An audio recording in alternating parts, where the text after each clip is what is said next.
दोस्तों अनुभव सिन्हा की IC-814 वेब सीरीज नेटफ्लिक्स पर रिलीज हो चुकी है और रिलीज होते ही इस वेब सीरीज पर बॉयकॉट के बादल मंडराने लगे थे। दोस्तों दरअसल IC-814 वेब सीरीज जो है वो कांधार हाईजैक के ऊपर बनी है। 1999 में अटल बिहारी वाजपेयी की सरकार थी। उस वक्त हरकत उल मुजाहिदीन के 5 आतंकवादियों ने एक प्लेन को हाईजैक कर लिया था और उस प्लेन को हाईजैक करने के बाद वो कांधार लेकर चले गए थे। तो कांधार हाईजैक इसे बोला जाता है और इसी के ऊपर IC-814 वेब सीरीज बनाई गई थी।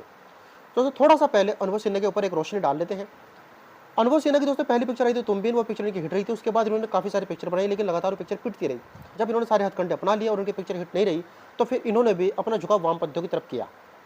मतलब इन्होंने भी फिर वही रास्ता अपनाया जो अक्सर लोग अपनाते हैं, जो शॉर्टकट रास्ता होता है जिसमें बहुत जल्दी आदमी को नेम फेम पैसा मिल जाता है। जैसे कि इस देश के बहुत से ऐसे लोग हैं जो भारत सरकार को गाली देते हैं, देश विरोधी बात करते हैं, वामपंथियों के साथ खड़े रहते हैं, तो उनको बहुत जल्दी फेम नेम शोहरत मिल जाती है। और दोस्तों वही अनुभव सिन्हा है, क्योंकि उनकी कुछ पिक्चर भी ऐसी कंट्रोवर्शियल रही है जैसे कि मुल्क, आर्टिकल 315, थप्पड़।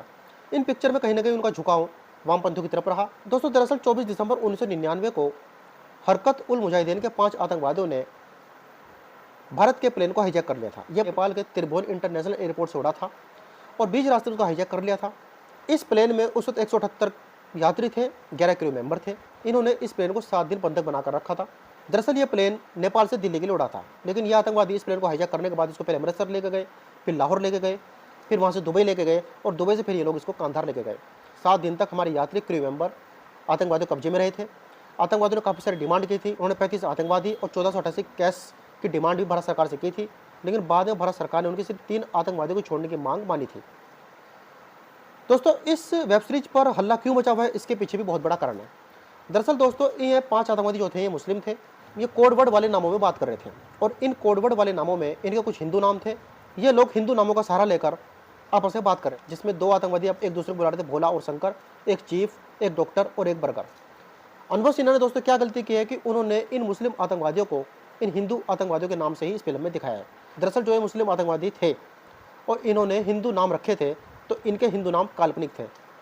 इन्होंने हिंदू नाम जानबूझकर रखे थे, लेकिन अनुभव सिन्हा ने इनके हिंदू नामों से ही इन मुस्लिम आतंकवादियों का चित्रण इस मूवी में दिखाया है।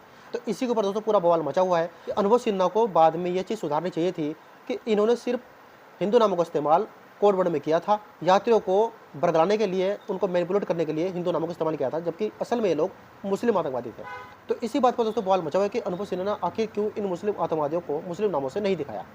इन 5 आतंकवादियों के नाम थे दोस्तों इब्राहिम अख्तर, शाहिद अख्तर, जहूर मिस्त्री, सन्नी अहमद और शाकिर।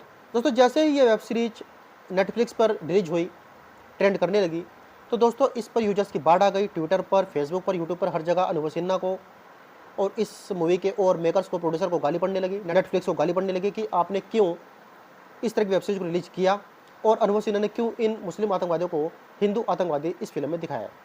दोस्तों इसी के ऊपर इस मूवी के ऊपर बवाल मचा हुआ है। दोस्तों भारत सरकार के अधिकारियों ने नेटफ्लिक्स के इंडिया हेड कंटेंट को बुलाया है, उनसे सफाई मांगी है, स्पष्टीकरण मांगा है। अब दोस्तों ने क्या जवाब दिया है ये तो नहीं पता। अब दोस्तों देखते हैं कि वेब सीरीज नेटफ्लिक्स पर अभी रहती है या इसको हटा लिया जाता है।